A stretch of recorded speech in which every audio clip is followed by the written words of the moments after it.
صلی اللہ علیہ وسلم۔ نبی کریم صلی اللہ تعالی علیہ وسلم نے ارشاد فرمایا 3 لوگ ہیں جنہیں دیکھ کے رب مسکراتا ہے۔ یا رسول اللہ صلی اللہ علیہ وسلم وہ کون کون سے؟ تو محبوب فرمانے لگے ایک وہ بندہ ساری مخلوق سوئی ہے، آدھی رات ہے، رات کا پچھلا پہر ہے، اس نے اٹھ کے وضو کر لیا، مصلی پہ کھڑا ہو گیا خدا کی یاد میں، فرمایا اسے دیکھ کے رب مسکراتا ہے جو اس کی شان کے لائق ہے۔ مسکراتا ہے اللہ، یہ تو سونے کا ٹائم تھا، یہ تو گہری نیند آنے کا وقت تھا، رات کا پچھلا پہر، رات پوے تے بے درداں نو نیند پیاری آوے، درد منداں نو یاد سجن دی ستیاں بھی آن جگاوے، اور ساون کی کالی راتوں میں جب بوندا باندی ہوتی ہے، وہ راتوں کو اٹھ اٹھ روتے ہیں جب خلقت ساری سوتی ہے، اللہ مسکراتا ہے۔ سننا میرے بھائی، میرے نبی پاک صلی اللہ تعالی علیہ وسلم فرماتے ہیں جب مسلمان نماز کے لیے صفیں بناتے ہیں نا، ترتیب لگ رہی ہوتی ہے، اب اللہ کی بارگاہ میں کھڑے ہوں گے، قیام کریں گے، رکوع کریں گے، سجود کریں گے، فرمایا جب مومن صفیں بناتے ہیں تو رب دیکھ کے مسکراتا ہے، مسکراتا ہے۔ کمال ہو گئے عروج بندگی کا، جب بندے کو دیکھ کے رب مسکرائے، خدا بندے سے خود پوچھے بتا تیری رضا کیا ہے، مسکراتا ہے۔ اور میرے نبی پاک علیہ السلام فرماتے ہیں جب مجاہد جہاد کے لیے صفیں سیدھی کرتے ہیں، آج تو یہ رب کے نام پہ مرنے ہی آ گئے، یہ صفوں میں کھڑے ہوں گے، ترتیب سے لڑیں گے، ترتیب سے گلا کاٹیں گے کافروں کا یا شہادت لیں گے۔ فرمایا جب جہاد کے لوگ صفیں بناتے ہیں تو رب انہیں دیکھ کے مسکراتا ہے۔ کتنے نصیبوں والا وہ بندہ ہے جسے دیکھ کے مسکرا دیا۔ او یار کبھی تیرا بیٹا تیرے سامنے مسکرائے نا چھوٹا، تو تیرا دل باغ باغ ہو جاتا ہے۔ تیری ماں بیمار کسی ایک دن صحیح طرح ہنس پڑے تو طبیعت خوش ہو جاتی ہے۔ مجھے بتاؤ نا جس کا رب بھی اسے دیکھ کے ہنس پڑے، جو اس کی شان کے لائق ہے، کیا اس بندے کے نصیبیں ہیں، کیا اس کے مقدر ہیں؟ آپ اس مقام پر اپنے آپ کو لائیں۔ اب دیکھیں نا یہ حدیث آپ نے سن لی، اب ہم نے نا اس طرح صفحے نہیں بنانے جس طرح ساری دنیا، اب ذرا صفحے بھی شوق سے بنائیں، اب ذرا تھوڑا سا شوق پیدا کریں گے۔ بھئی یہ تو میں وہ کام کرنے لگا ہوں جسے دیکھ کے رب مسکراتا ہے۔ نبی پاک صلی اللہ علیہ وسلم نے فرمایا جب کوئی بندہ توبہ کرتا ہے ہم توبہ کا رٹا لگاتے ہیں، یا اللہ میری توبہ یا اللہ۔ اور توبہ کا تو مطلب یہ ہے کہ پچھلے گناہوں سے پکی توبہ، آج کے بعد یہ غلطی نہ کرنے کا پکا وعدہ۔ تو نے ساری شب برات رو کے گزاری ہے، بتا سویرے جھوٹ جوڑنے کا ارادہ ہے تیرا؟ آج کے بعد رشوت تو نہیں نہ لے گا، ملاوٹ تو نہیں نہ کرے گا، یہ توبہ ہے۔ اور اگر سارے کام اسی طرح کرنے تو پھر یہ توبہ کا رٹا ہے، جتنا مرضی لگاؤ۔ حضرت علی بن ربیعہ رضی اللہ تعالیٰ عنہ فرماتے ہیں میں مولا علی کے ساتھ تھا، مقام حرہ کی طرف جا رہے تھے، حضرت علی نے ہاتھ اٹھا کے دعا مانگی ہماری تعلیم کے لیے، ورنہ حضرت علی ہم صحابہ کو محفوظ عن الخطا تو مانتے ہیں نا۔ ہاتھ اٹھا کے کہا اے اللہ ہمارے گناہ بخش دے، تیرے علاوہ کوئی معاف کرنے والا نہیں۔ اور پھر حضرت علی آسمان کی طرف دیکھا اور دیکھ کے نا حضرت علی بن ربیعہ کو تو مسکرائے۔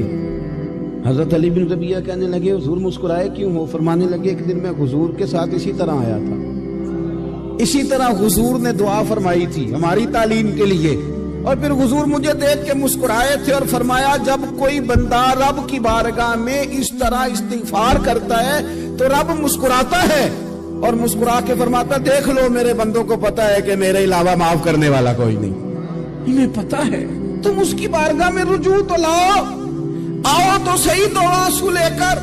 اقبال کہتے ہیں کہ موتی سمجھ کے شان کریمی نے چن لیا، قطرے دو گرے میرے ار کے انفال، دو میں نے آنسو بہائے تھے تو اس کے کرم نے تو موتی سمجھ کے چن لی۔ سنو نا حضور اس استغفار کو، اللہ کو یار رات کو توبہ کر کے سونا چاہیے ہمیں۔ کچھ غلطیاں ہم کرنا نہیں چاہتے پر ہم سے ہو جاتی ہیں، کچھ دل ہم توڑنا نہیں چاہتے پر وہ ٹوٹ جاتے ہیں، ہماری مجبوری ہوتی ہے ٹوٹ جاتے ہیں۔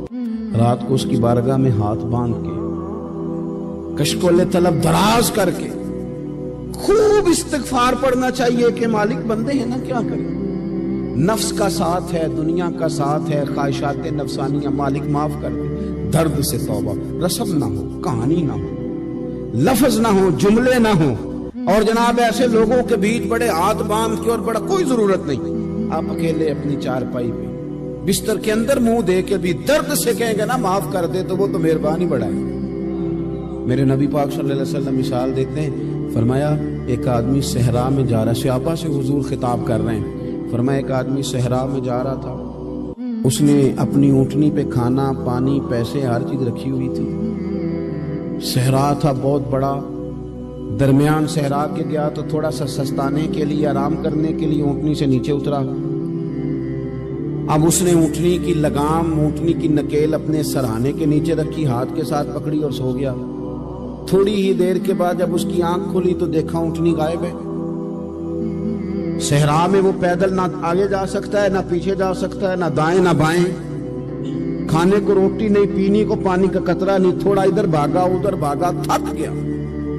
کریم محبوب فرماتے ہیں وہ پوری طرح نڈھال ہو گیا اور مایوس ہو گیا، معاذ اللہ، مایوس ہو کے دوبارہ اسی جگہ آ کے لیٹ گیا جہاں پہلے لیٹا تھا، انتظار کرنے لگا کہ اب موت ہی آئے گی، آخری وقت ہے، نہ میں پیدل یہ صحرا کراس کر سکتا ہوں، نہ پیچھے جا سکتا ہوں، نہ کھانا ہے نہ پانی ہے، سوائے موت کے کوئی سہارا نہیں۔ حضور فرماتے ہیں وہ رستے میں دوبارہ لیٹ گیا، اچانک اس نے رخ بدلا تو اونٹنی سامنے کھڑی تھی۔ حضور نے صحابہ سے پوچھا بتاؤ نا اسے بھلا کتنی کو خوشی ہو؟ یا رسول اللہ جسے نئی زندگی مل گئی ہے۔ آپ دیکھیں نا سارے ڈاکٹروں نے کہہ دیا کہ اس کے تو گردے معدہ جگر ہر چیز ختم ہے، گھر لے جاؤ خدمت کرو، ہر طرف پریشانی ہے۔ وہ بندہ بھی سمجھ گیا ہے کہ آخری وقت آ گیا، کل جاؤں پرسوں جاؤں، تیاری ہو گئی، سب لوگ آ گئے، باہر والے بھی آ گئے، یہ ماحول ایک عجیب رنگ اختیار کر گیا۔ اچانک ایک ڈاکٹر نے آ کے کہا نہیں غلطی لگ گئی تھی۔ مجھے بتائیے انداز کیا ہوتا ہے؟ بغیر دوائی کے بندہ اٹھ کے کھڑا نہیں ہو جاتا، او میں تو بچ گیا ہوں۔ نبی پاک صلی اللہ علیہ وسلم فرمانے لگے اس کی اونٹنی مل گئی، بتاؤ بھلا اسے کتنی خوشی ہوگی؟ یا رسول اللہ وہ تو دوبارہ دنیا میں آ گیا۔ حضور فرمانے لگے اسے کچھ بھی خوشی نہیں ہوئی۔ جب کوئی رب کا گناہگار بندہ آ کے توبہ کرتا ہے، رب کو اس سے کئی گنا زیادہ خوشی ہوتی ہے۔ میرا بندہ آ گیا، میرا بندہ آ گیا، میرے گھر آ گیا، اس نے آنسو بہائے ہیں، اس نے کہا اللہ میں تیرا ہی ہوں، تیرا ہی رزق کھاتا ہوں، تیری ہی زمین پہ رہتا ہوں، تیرے نام سے میری سانسیں چلتی ہیں۔ وہ آ گیا، فرمایا اس اونٹنی والے سے زیادہ رب کو خوشی ہوتی ہے جب گناہگار آ کے توبہ کر دے۔ گناہگاروں کے آنسو اس کی بارگاہ میں بڑے مقبول ہیں، لیکن ہم رسم ادا کرتے ہیں، توبہ نہیں کرتے، ہم اپنے آپ کے ساتھ دھوکہ کرتے ہیں، جھوٹ بولتے ہیں۔ ہم بندہ کوئی ناراض ہو جائے تو ہمیں کو نہیں نیند آتی، اس کے گھر چلے جاتے ہیں۔ ہم اپنے سارے رشتوں کو تعلقات کو مینٹین کر کے رکھنے کے عادی ہیں، ہمیں پتہ ہے کہ وہاں میں نہیں جا سکا تو بیٹا بھیجتا ہوں، فلاں شادی پہ میں نہیں جا سکا تو بھتیجا بھیجتا ہوں، بھائی بھیجتا ہوں، ہر تعلق کا ہم نے خیال رکھا کوئی روٹھ نہ جائے۔ لیکن کمال ہے نا، یہ نہیں سوچا کہ اگر رب روٹھ گیا تو جب وہ روٹھ جائے نا تو سارے رشتے بھی بندے کے پاس موجود ہوں تو کوئی کرامت نہیں ہوتا، پھر کروڑوں روپیہ جیب میں ہوں تو ڈاکٹروں کی دوائیاں اثر نہیں کرتی۔ وہ روٹھ جائے تو پھر انسان اس طرح سے پھسلتا ہے کہ بڑے بڑے اس کے پاس دروازے ہوتے ہیں پر کسی جگہ اس کا ہاتھ نہیں لگتا۔ خدا را سنو، نبی پاک صلی اللہ علیہ وسلم کے پاس مہمان آ گیا، بخاری مسلم ہے، حضور نے ازواج مطہرات کے گھروں میں پیغام بھیجا کچھ چیز ہے ضیافت کے لیے؟ یا رسول اللہ کچھ بھی نہیں، یہ دو جہاں کے شاہ ہیں اور پاس کچھ رکھتے نہیں، دو جہاں کی نعمتیں ہیں ان کے خالی ہاتھ۔ یا رسول اللہ کوئی چیز بھی نہیں۔ حضور نے صحابہ کے مجمع پہ نظر ڈالی، یا رسول اللہ صلی اللہ علیہ وسلم حکم ہو، تو حضور فرمانے لگے تم میں سے کوئی بندہ ہے تو اسے گھر لے جائے روٹی کھلائے۔ ایک صحابی اٹھے فوراً، حضور میں لے کے جاتا ہوں کھانا کھلاتا ہوں۔ فرماتے ہیں میرے گھر میں صرف بچوں کا کھانا تھا، یہ نہیں کہ فریزر بھرا ہوا ہے نعمتوں سے، صرف بچوں کا کھانا، یہ نہیں کہ کسی کو دیکھ کے اپنی ہنڈیا پہ برتن دے لیا، صرف بچوں کا کھانا۔ کہتے ہیں گھر گیا، بیوی سے کہا کیا کیفیت ہے؟ کہنے لگی بچوں کی روٹی ہے۔ میں نے کہا بچے سلا دے۔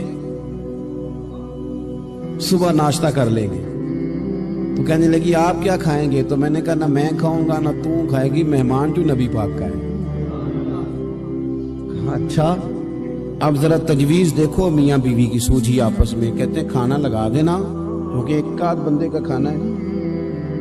اپنی غربتوں کا ہر جگہ اظہار کرنا، رونا رونا. یہ دیکھو غربت کیسے چھپائی جا رہی ہے. اس کو کہا نہیں کہ چل تو تھوڑا رحم کھا، تو آیا ہے تو تھوڑا رحم کھا، یہ نہیں کہا اٹھ کے نا تو کھانا رکھنا اور اٹھ کے نا چراغ ٹھیک کرنے کے بہانے بجھا دینا.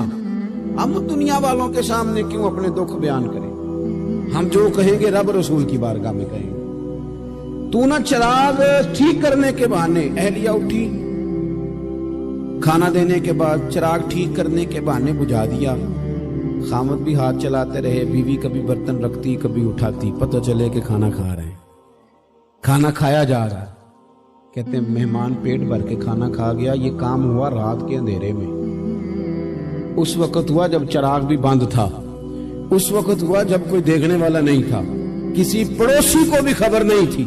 فرماتے ہیں صبح کے اجالے میں اس مہمان کو لے کے مسجد نبوی میں نے قدم رکھا تو نبی کریم نے فرمایا رات جو تم نے کام کیا ہے نا اسے دیکھ کے میرا رب بڑا مسکرایا ہے. اللہ بڑا مسکرایا ہے. اللہ تر دامنی پہ شیخ ہماری نہ جائیے، ہم دامن نہ چھوڑ دیں تو فرشتے وضو کریں. یہ شان ہے صحابہ کی. نبی کریم علیہ السلام نے فرمایا رب رات مسکرایا تیرا یہ انداز دیکھ کے، اور اس نے قرآن نازل کیا وَيُؤْثِرُونَ عَلَىٰ أَنفُسِهِمْ وَلَوْ كَانَ بِهِمْ خَصَاصَةٌ. کچھ لوگ وہ ہیں جنہیں بڑی بھی ضرورت ہو تو دوسروں پر اثار کر دیں. اللہ تبارک و تعالیٰ نے انسان کے لیے سارا کچھ بنایا. هُوَ الَّذِي خَلَقَ لَكُم مَّا فِي الْأَرْضِ جَمِيعًا. فرمایا زمین میں جو کچھ ہے سارا تیرے لیے بنایا. کسی کو آپ نوکری پہ رکھتے ہیں، اس کے ساتھ معاہدہ یہ ہوتا ہے کہ یہ تجھے رہنے کے لیے مکان دیا جائے گا، 3 وقت کا کھانا دیا جائے گا، 2-3 دفعہ پینے کو چائے ملے گی، اور اتنی تنخواہ ہم ہر مہینے تمہیں ادا کریں گے. اور پھر ڈیوٹی یہ ہے کہ یہ مشین ہے، اس پر تم نے صبح 8 بجے سے 4 بجے تک کام کرنا ہے. اب وہ شخص کیا کرتا ہے؟ وہ تنخواہ بھی وصول کرتا ہے، مکان پہ بھی قبضہ کر لیتا ہے، اور وہ 3 وقت کھانا بھی کھا لیتا ہے، چائے بھی پی لیتا ہے، اور مہینے کے بعد تنخواہ بھی وصول کر لیتا ہے، پر مشین پہ کھڑا نہیں ہوتا. تو اس کا مالک اسے رکھے گا؟ بولتے نہیں آپ حضرات. رکھے گا اسے، چھٹی کرا دے گا. وہ کہے گا تو کتنا عجیب آدمی ہے کہ اب جو مطالبات تیرے تھے وہ سارے پورے ہو گئے، اور جو میرا مطالبہ ہے تو نے پورا ہی نہیں کیا. اختلاف ہو جائے گا، جھگڑا ہو جائے گا، مالک ناراض ہو جائے گا. سمجھانے کے لیے مثال دے رہا ہوں کہ ہم نے کیا کیا ہے. ہم نے اللہ کی دی ہوئی زمین پر گزارا بھی کیا، اس کا دیا ہوا رزق بھی کھایا. اللہ نے اولاد دی ہمیں، اللہ نے صحت دی، سارا کچھ دیا. تو جو مطالبے ہمارے تھے وہ تو سارے پورے ہو گئے، اور جو رب کا مطالبہ تھا کہ میرے قرب کے رستے کا سفر کرو، تلاش کرو، وجاہدوا فی سبیل اللہ، میرے رستے میں مجاہدہ کرو، جد و جہد کرو، آگے بڑھو. وہ ہم نے کب کرنا ہے؟ وہ اس کی منصوبہ بندی کب ہوگی؟ اللہ کے قرب کا رستہ طے کرنا. ہمارے صوفیانہ روز دیکھا کرتے تھے کہ آج ہمارے دل میں ہمارے رب کی کتنی محبت ہے، آج کتنا میرا دل چاہ رہا ہے کہ میں اپنے اللہ کی طرف بڑھوں. روز ذائقہ محسوس کرتے تھے، طلب پیدا کرتے تھے. ہمارے مزاجوں کے اندر ہر چیز کی طلب پیدا ہو گئی ہے، لیکن وہ جو ایک خاص ذوق تھا نا اللہ کے قرب کا، اس کی چاہت، اس کی طلب، اس کی طرف بڑھنا، محسوس کرنا کہ میرا رب ہے، محسوس کرنا کہ میں کسی کا بندہ ہوں، مجھے کوئی رزق دیتا ہے. ہمارے صوفیاء، اولیاء، صحابہ، اہل بیت، انبیاء یہ ہر وقت محسوس کرتے تھے کہ میں کوئی شترے بے مہار نہیں، کوئی میرا ہے جو مجھے بنانے والا ہے، جو مجھے نوازنے والا ہے، جو مجھے عطا کرنے والا ہے. وہ اپنے رب کی چاہت کرتے، اپنے رب سے محبت کرتے، اپنے رب کی طلب پیدا کرتے، شوق بڑھاتے روز عبادت کا. ان کے اندر ایک جذبہ تھا جو روز پروان چڑھتا تھا.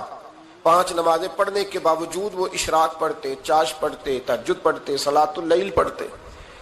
وہ قرآن پاک کی تلاوت کرتے، پھر بھی کبھی ان کا ذوق آتا تو وہ دنیا سے کٹ کے مصلے پہ ہی آ کے بیٹھ جاتے. لیکن وہ درد، وہ ذائقہ، وہ کیفیت، وہ چیزیں مان پڑتی جا رہی ہیں. قوم اگر کبھی کو مسئلہ پوچھتی ہے تو بڑا عارضی سا، رب دا طالب کوئی نہ ملیا، جو ملیا طالب زردہ ہو. حضرت سلطان باؤ فرماتے ہیں کہ مطلب کدھر گئے لوگ جو رب کو طلب کرتے تھے، جن کی خواہش تھی کہ ہمیں اللہ کا قرب نصیب ہو، پیارے رسول صلی اللہ علیہ وسلم کی معرفت کا ذوق ہمیں نصیب ہو، وہ کہاں گئے؟ ہمارا ایک مقصد تھا، دیکھیں نا بڑا پیار آتا ہے اللہ کو اس بندے پہ. حضرت علامہ اسماعیل حقی رحمۃ اللہ علیہ فرماتے ہیں کہ اللہ نے فرشتوں سے کہا کہ میں نے انی جاعل فی الارض خلیفہ، زمین پہ نائب بناؤں گا. قالوا تجعل فیہا من یفسد فیہا ویسفک الدماء ونحن نسبح بحمدک ونقدس لک قال انی اعلم ما لا تعلمون. فرمایا میں زمین پہ نائب بنانے والا ہوں. تو کہنے لگے یا اللہ وہ تو فساد پھیلائے گا، خون ریزی کرے گا. تو اللہ نے فرمایا جو تم جانتے ہو وہ میں، جو میں جانتا ہوں وہ تم، جو میں جانتا ہوں وہ تم نہیں جانتے، تمہیں نہیں پتا. تو علامہ اسماعیل حقی فرماتے ہیں وہ کیا تھا جس کو فرشتوں کو نہیں پتا تھا؟ فرماتے ہیں یہ وہی انسان کے اندر جو اللہ کے قرب کے متلاشی ہونے کا جذبہ تھا. فرشتے اسے جانتے. لوہے محفوظ پہ یہ تو پڑھ دیا تھا کہ یہ فساد کرے گا، یہ تو پڑھا تھا کہ ابو جال فساد کرے گا، یہ نہیں پڑھ سکے تھے کہ ابو بکر رویا بھی کرے گا. یہ تو پڑھ لیا تھا انہوں نے، یہ تو پڑھ لیا تھا کہ اخنس بن شریک تلواریں نکال کے لوگوں کو قتل کرے گا. یہ نہیں پڑھا تھا کہ مولا علی شیر خدا مزدوری کریں گے اور جو مزدوری ملے گی وہ اللہ کے بندوں میں تقسیم کر دیا کریں گے. یہ تو انہوں نے پڑھ لیا تھا کہ ابو البختری، ابو لہب یہ لوگوں کے گلے کاٹیں گے. پر یہ نہیں پڑھا تھا کہ عثمان غنی رضی اللہ تعالیٰ عنہ قحط کے زمانے میں بھی کروڑوں کا مال اللہ کے راستے میں خرچ کر دیا کرے. وہ جو انسان کے اندر طلب ہے، وہ جو تڑپ ہے، وہ جو شوق ہے، وہ جو کیفیت ہے، وہ جو معرفت کا نور ہے، یہ اللہ کو بڑا ہی پسند ہے، یہ بڑا ہی پسند ہے. اس لیے حدیث قدسی میں رب فرماتا ہے مجھے تلاش کرنا ہو تو ٹوٹے ہوئے دلوں میں تلاش کیا، ٹوٹے ہوئے دلوں میں. اب وہ میں معرفت کی کیا بات کروں گا، پہلے تو میں کیا کر سکتا ہوں، لیکن اگر میں کروں بھی کہیں سے چلو پڑھ کے تو کروں کہاں؟ میں تو ابھی تک لوگوں سے 5 نمازوں کا وعدہ لے رہا ہوں. وہ معرفت کی بات، قرب الہی کا راستہ، وہ تو بڑی دور کی بات ہے، وہ تو بڑی آگے کی ہے. ابھی تک تو ہم یہ وعدہ لے رہے ہیں کہ داڑھی رکھ لو گے، سچ بولو گے، حلال کھاؤ گے. مطلب وہ جو ہمارے بزرگوں نے لکھا، وہ جو جذب ہے، وہ جو کیفیت ہے، وہ جو عبادت ہے، وہ جو تڑپ ہے، اور وہ پھر جو ایک مقام ہے کہ انسان اپنے رب کی اس طرح عبادت کرے کہ وہ اپنے رب کو دیکھ رہا ہے. وہ جو ایک مقام ہے، اور کم از کم یہ نہ ہو تو حضور فرمانے لگے اتنا تو ہو کہ رب تجھے دیکھ رہا ہے. لیکن وہ تو درجہ ہے نا بڑا آگے، ہم اسے بڑا آگے کی بات تصور کرتے ہیں، لیکن حضور نے اپنی امت کے لیے اسے ضروری قرار دیا. بھائیو تھوڑا سا نا آگے اٹھ کے، مطلب بڑے بڑے آدمی بن گئے ہم لوگ. بڑے بڑے آدمی کیسے بن گئے کہ جس کے پاس پھوٹی کوڑی نہیں ہوتی تھی اس کے اکاؤنٹ میں کروڑوں آ گیا تو وہ کہتا میں بڑا آدمی بن گیا. جس کے پاس سائیکل نہیں تھی تو اب وہ 1.25 کروڑ کی کار پہ پجاروں پہ بیٹھتا ہے تو کہتا ہے میں بڑا آدمی. تو اس طرح تو انسان بڑا نہیں بنتا. بڑا تو تب بنے گا جب تیرے دل میں رب کی معرفت بڑی ہوگی، جب اللہ کا قرب بڑا ہوگا، جب تم متلاشی ہوگا اس کے راستے کا. بہت سارے راستے ہیں اللہ کی طرف جانے کے، لیکن 3 باتیں قرب الہی کے لیے ہمارے بزرگوں نے بڑی زبردست لکھی ہیں. سب سے پہلی بات یہ ہے، صوفیاء فرماتے ہیں کہ اگر رب کا قرب چاہتے ہو تو ہر وقت اپنے رب کی رحمت کی امید رکھا کرو. خوش نہیں ہوئے آپ اس بات سے؟ ہر وقت اللہ کی رحمت کی، اور فرماتے ہیں دل سے امید رکھا کرو اور زبان سے اپنے رب کی رحمت کا ذکر کیا کرو. ہر وقت کہا کرو کہ میرا اللہ بڑا ہی مہربان، میرا اللہ بڑا ہی کریم. ہمارا پتہ کیا حال ہے؟ شکر بھی شکوے کے انداز میں. کیا حال ہے؟ کہتے بس جی بس شکر ہے الحمدللہ. تو یہ کون سا شکر ہے جی؟ یہ تو آپ نے کہا ہے کہ بڑا تنگ ہوں میں اپنی زندگی، یہ شکر ہے؟ ہر وقت یہ کہے کہ میرا اللہ بڑا ہی قریب ہے. دیکھیں نا بسم اللہ شریف ہر کام سے پہلے معنی کیا ہے؟ بسم اللہ الرحمن الرحیم، یعنی تو کہہ اس رب کے نام سے جو بڑا ہی مہربان ہے، جو نہایت ہی رحم کرنے والا ہے.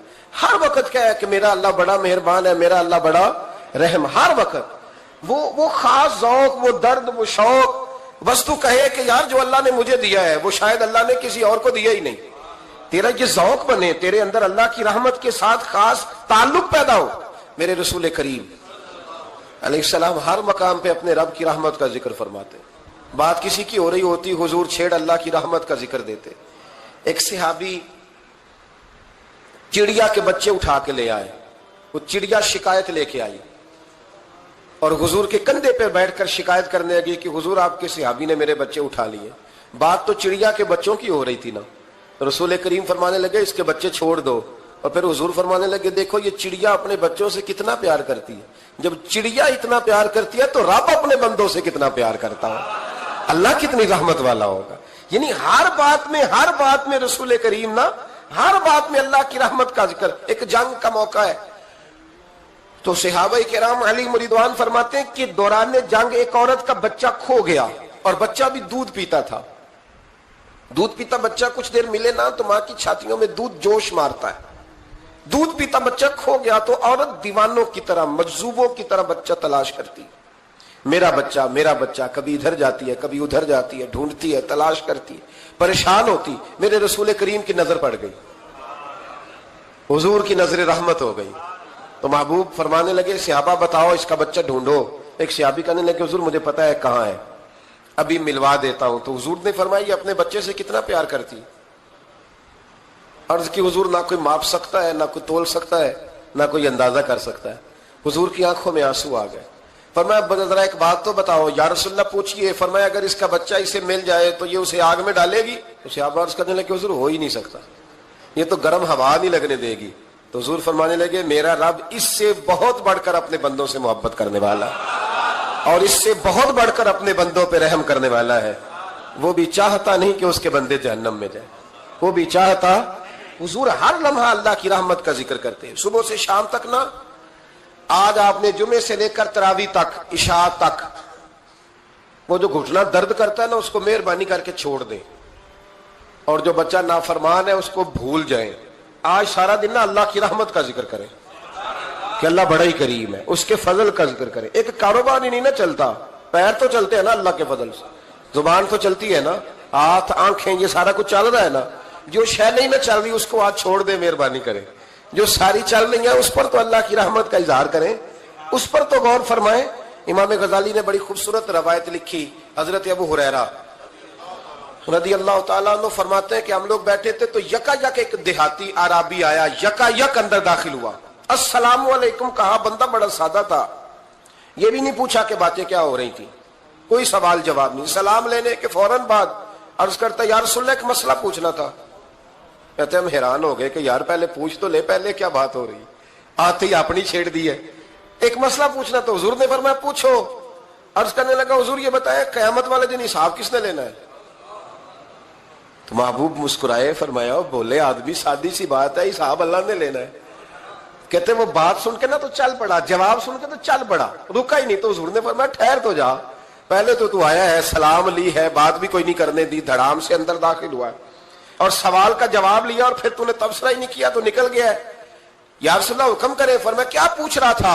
حضور پوچھا ہے کہ حساب کون لے گا. تو حضور فرمانے لگے میں نے بتایا اللہ لے گا. تو بولا کیوں نہیں. کہنے لگا یا رسول اللہ بس اتنا ہی پتہ کرنا تھا, اگر اللہ نے حساب لینا تو پھر ہم نے باچی جانا ہے انشاءاللہ, پھر باچی جانا ہے. تو حضور فرمانے لگے کس طرح. کہنے لگا یا رسول اللہ جب وہ کریم غالب آئے گا نا, جب اس کا غلبہ آئے گا تو وہ بڑا کریم ہے, اس نے معاف ہی کرنا ہے, اس نے معاف ہی کرنا ہے, اس نے کرم ہی کرنا ہے. عدل کرے تے تھر تھر کمبن, عدل کرے تے پھر تھر تھر کمبن اچیاں شانہ والے, فضل کریں تے بخشے جاون میرے جائے منہ کالے. فرمایا اس نے معاف ہی کرنا ہے. حضرت ابو ہریرہ کہتے ہیں کہ حضور نے فرمایا ٹھیک ہے تو جا. وہ چلا گیا تو حضور رونے لگے. فرماتے ہم نے عرض کی حضور کیا ہوا. تو محبوب فرمانے لگے بندہ بڑا سادہ تھا پر بات بڑی کھری کر گیا ہے, بڑی کھری بات کر گیا ہے. کریم جب غالب ہوتا ہے تو معاف ہی فرماتا ہے. تو بھائی سادے لوگوں کو بھی پتا تھا کہ اللہ کی رحمت کی بات. ہمارے گھروں میں, ہماری گفتگو میں, ہمارا ایک دوسرے سے ملنا, ناراض نہ ہونا, مایوسی کی باتیں کرتے ہیں, مایوسی. میں انتظار میں ہوں, میں انتظار میں ہوں کہ کوئی بندہ مجھے ملے اور آ کے کہے میں بڑا راضی ہوں, بتائے اللہ کا شکر کیسے کرنا ہے. میں انتظار میں ہوں. اتنے سالوں میں مجھے بندہ کوئی نہیں ملا, جو ملا اس نے یہی کہا پریشان بڑا ہوں دعا کر دیں. بڑی اذیت ہے, سب سے زیادہ میں ہی تنگ ہوں, کچھ کرے. کوئی وظیفہ بتائیں, کوئی تعویذ دیں, کوئی ملے نا یار, کوئی ملے, کوئی کہے کہ الحمدللہ تعالی. اور میں نے تعلیم کے لیے صرف اور اظہار نعمت کے لیے, تشکر کے لیے کئی دفعہ آپ کے سامنے یہ کہا ہے کہ الحمدللہ جس طرح کے استاد مجھے ملے شاید کسی کو نہ ملے, اور میں نے اظہار تشکر کے طور پر کہا ہے پھر کس طرح کے شاگرد مجھے ملے ہیں اتنے اچھے فرما بردار شاید کسی کو نہ ملے, اور جس طرح کے سادے اور درویش ماں باپ اللہ نے مجھے عطا فرمایا. اب تو بڑا تیز لوگوں کا زمانہ ہے نا, شاید کہیں میسر آئے. اور میں کہا کرتا ہوں اتنے فرما بردار مرید بھی نہیں ملتے, لوگ تو کہتے ہیں فرما بردار نہیں ملتے. ہمیں الحمدللہ فرما بردار, تابع دار ہر لحاظ سے اچھے ملے. اس کی وجہ یہ ہے کہ جیسے مرشد اللہ نے ہمیں عطا فرمایا ایسا کسی کو اللہ نے عطا, تو شکر کریں اللہ کی نعمتوں, شکر کریں. بس جہاں بیٹھیں گے جملے ٹوٹیں گے, جہاں بیٹھیں گے پریشانی. مجھے کچھ بندے ایسے ملتے ہیں دنیا میں جو صرف اکیلے ہی ٹھیک ہیں, یعنی ابا جی نے بھی ظلم ہی کیا ساری زندگی, اماں نے بھی ظلم ہی کیا, استاد بھی سارے غلط مل گئے, اور ہر بندہ ہی انہیں, اور پھر بعد میں اولاد ملی تو نافرمان ہی مل گئی. تو میں کہتا ہوں یار یہ ہو نہیں سکتا. ویسے بہرحال چلو اگر تو کہتا ہے تو بات سمجھ میں آتی ہے کہ ہو سکتا ہے کچھ سانحہ ایسا ہو گیا ہو. اللہ کی رحمت کی بات کریں. میرے نبی کریم علیہ السلام نے فرمایا بندہ سادہ تھا پر بات پتے کی کر گیا. یہاں تک لکھا امام صفوری نے کہ قیامت کے دن اللہ ایک بندے کے لیے دوزخ کا حکم دے گا. بندہ جہنم کی طرف جا رہا ہے, فرشتے زنجیریں ڈال کے کھینچ کر لے جا رہے ہیں. بندہ جا رہا ہے دوزخ کی طرف, فرشتے کھینچتے ہیں تو وہ پھر مڑ کے پیچھے دیکھتا ہے. توجہ ہے میری بات پر؟ ادھر دیکھنا ذرا. وہ کئی دفعہ کسی کو کھینچتے ہیں نا تو مڑ مڑ کے پیچھے دیکھتا ہے. چلو آپ کو سمجھاتا ہوں, سمجھ آ جائے گی. وہ جب سکول جانے کو دل نہیں نہ کرتا تھا جی, 29 الیکشن دینے نا اپنے بچے نو, اور بڑا 1.5 گھنٹے کا, بچے ناراض نہ ہو جائے. جب وہ کبھی جس نلائق کا سکول جانے کو دل اور اس کو کھینچتے تھے تو وہ پلٹ پلٹ کے پیچھے جاتا نہیں. اسی طرح مدرسے میں بھی جب آتے ہیں تو کئی بچے ایسے ہوتے ہیں جو آتے نہیں تو کھینچ کھینچ کے نہیں لے جاتے کئی دفعہ. تو جب کھینچ کے فرشتے جہنم کی طرف لے جا رہے ہیں, کھینچتے ہیں تو پلٹ کے پھر پیچھے دیکھتا ہے, پھر فرشتے کھینچتے ہیں پھر پیچھے دیکھتا ہے, پھر فرشتے, ذرا نظارہ دیکھنا, دوزخ کو لے جا رہے ہیں, پلٹ پلٹ کے اللہ کی طرف دیکھتا ہے, دوزخ کا دروازہ آ گیا, پھر پیچھے دیکھ رہا ہے. رب کریم نے فرمایا اسے واپس بلاؤ,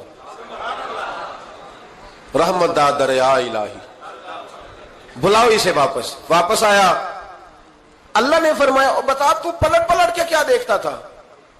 ویسے اللہ کو نہیں پتا کیا دیکھ رہا ہے, کیا دیکھ رہا تھا؟ تو رو پڑا, عرض کرنے لگا مالک میرا یقین تھا کہ تو بڑا ہی کریم ہے, اللہ میرا ایمان تھا تو بڑا رحیم ہے, اللہ میرا ذہن تھا تو معاف کرنے والا ہے. جب فرشتے کھینچتے تھے نا تو شیطان مجھے کہتا تھا اب تو جہنم میں جائے گا, پر میرا یقین کہتا تھا نہیں رب نے معاف کر دینا ہے, اللہ نے معافی دے دینی ہے, بخشا جاؤں گا. پھر شیطان کہتا تھا جب فرشتے کھینچتے تھے, میں کہتا تھا نہیں معافی مل جائے گی. یا اللہ دوزخ کا دروازہ آ گیا پر میری امید نہیں ٹوٹی, اللہ دروازہ جہنم کا آ گیا پر میری امید نہیں ٹوٹی. اور جب میں نے آخری دفعہ پلٹ کے دیکھا تیری آواز آئی کہ واپس لاؤ, تو میرے اندر سے آواز آئی کہ لے بھائی تیرا یقین جیت گیا ہے, تیرا ایمان جیت گیا ہے, تیرے اندر کی روحانیت کامیاب ہو گئی. بندے اور رب کی باتیں ہو رہی ہیں تو فرشتے چپ کر کے کھڑے ہیں. رب نے فرمایا تم خاموش کھڑے ہو. عرض کی یا اللہ اب اس کا کرنا کیا ہے؟ فرمایا کرنا کیا ہے, جو میری رحمت کی اتنی زیادہ امید رکھے اسے جہنم میں ڈال دو. یہ کیسے ہو سکتا ہے؟ اس کو پکڑو اور میرے فضل کے ساتھ اسے جنت عطا کر دو. تو پہلی بات یہ کہ اللہ کی رحمت کی امید رکھیں, صبح سے شام تک کہیں الحمدللہ. کیا کہیں؟ ایک ہوتا ہے تکبر کے طور پر بڑھ کے مارنے کے لیے ذکر کرنا, وہ منع ہے. ڈینگے نہیں مارنی بلکہ اللہ کی رحمت کا ذکر کریں. تشکر کے لب و لہجے, تشکر کے لب و لہجے. ہمارے نا لفظوں سے شکوے چھلکتے ہیں, ہمارے جملوں سے چھلکتا ہے کہ ہم پریشان ہیں, ہماری باتوں سے محسوس ہوتا ہے کہ ہم کسی وجہ سے بڑی تکلیف میں ہیں. اس کو نکال دیں. جب بندہ اللہ کی رحمت کی امید کرے گا تو اللہ بھی پھر رحمت, فضل اور کرم کے بادل ہی برسائے گا.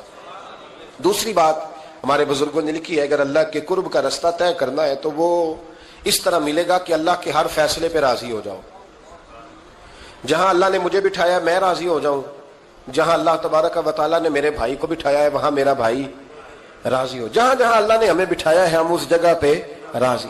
معاملہ پتہ کیا ہے, ہم اپنی مرضی کا فیصلہ چاہتے ہیں اور مرضی تو اللہ کی چلے گی, مرضی اللہ کی چلے گی. میرے رسول کریم علیہ السلام نے صحابہ سے پوچھا تم کون ہو؟ حضور مومن. فرمایا ایمان کی دلیل دو. یہ بات مجھ سے کو پوچھے تو شاید میں جھگڑا کروں کہ ایمان کی دلیل. حضور نے فرمایا کون ہو؟ یا رسول اللہ مومن. فرمایا دلیل دو. حضور دلیل ہے ہمارے پاس. دو. یا رسول اللہ اللہ نعمت دیتا ہے تو ہم شکر ادا کرتے ہیں, مصیبت ڈالے تو صبر کرتے ہیں, اور جو فیصلہ اللہ ہمارے حق میں کر دے ہم اس پر راضی رہتے ہیں. میرے محبوب کا چہرہ خوشی سے کھل اٹھا. فرمایا تمہیں مبارک ہو, تم تو واقعی بڑے پکے مومن ہو. تم مومن ہو, اگر اللہ کے فیصلوں پہ راضی رہتے ہو تو پھر تم. حضور فرماتے ہیں کچھ لوگوں کو اللہ قیامت میں بغیر حساب کتاب جنت میں داخل کرے گا. فرشتے پوچھیں گے پل صراط سے ہوا ہے؟ وہ کہیں گے دیکھی نہیں. میزان عمل الوائے؟ وہ کہیں گے دیکھا ہی نہیں. کیسے آ گئے؟ تو کہیں گے خدا کے فضل سے آ گئے. فرشتے پوچھیں گے تمہارا عمل کیا تھا؟ وہ کہیں گے کچھ بھی نہیں. عام لوگوں کی طرح نماز پڑھتے تھے, روزہ رکھتے تھے, حج فرض ہوا تو کیا, زکوٰۃ اگر ہمارے اوپر لاگو ہوئی تو دی, عام روٹین کے معاملات. تو فرمایا اتنی بڑی فضیلت کے بغیر حساب کتاب جنت, کوئی تو وجہ ہوگی. تو بندے عرض کریں گے وجہ ایک ہی تھی کہ رب جو ہمارے حق میں فیصلہ کرتا تھا ہم اس پر راضی ہو جایا کرتے, ہمیں کوئی شکوہ اس پر رہتا.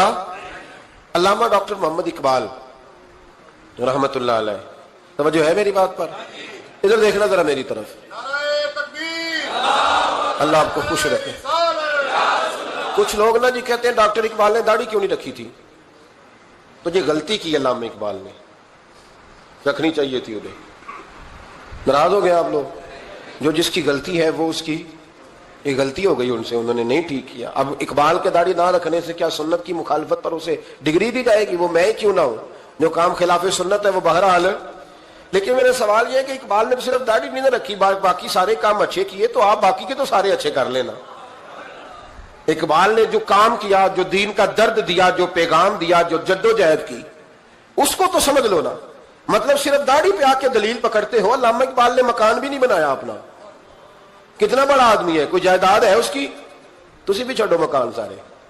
اقبال وہ دیکھیں نا, بابے بلے شاہ کی لوگ مثال دے دیں گے, بابا صاحب مجذوب آدمی تھے, تو بابا صاحب کے حصے میں تو کئی مربع زمین آتی تھی, وہ بھی انہوں نے نہیں لی. ہمارا ملنگ روٹی کا اس کو پتا ہے, نوٹوں کا بھی پتا ہے کہ 5000 والا کون سا ہے, 100 والا کون سا ہے, باقی ٹائم وہ بابا بلے شاہ بن جاتا ہے. یہ کون سا سٹائل ہے کہ مرضی کی چیز آئی تو قابو کر لی؟ تو ڈاکٹر اقبال نے یہ درست کیا, لیکن اس کے باوجود ہمارا نظریہ ہے کہ اللہ اس کی یہ خطا معاف کرائے گا, پر بندہ بڑا باکمال تھا.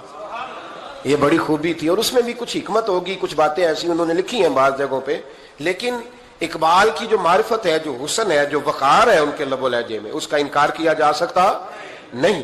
لیکن اس کو ہم ڈیفینڈ بھی نہیں کرتے, جو کسی میں کوئی کمزوری ہے وہ بہرحال اس کی. وہ ایک سوال بڑا اٹھتا تھا, لوگ کہتے تھے کہ آپ روز داڑھی کی بات بھی کرتے ہیں اور علامہ اقبال کی بات بھی کرتے ہیں, تو میں نے آج اس کی وضاحت کر دی.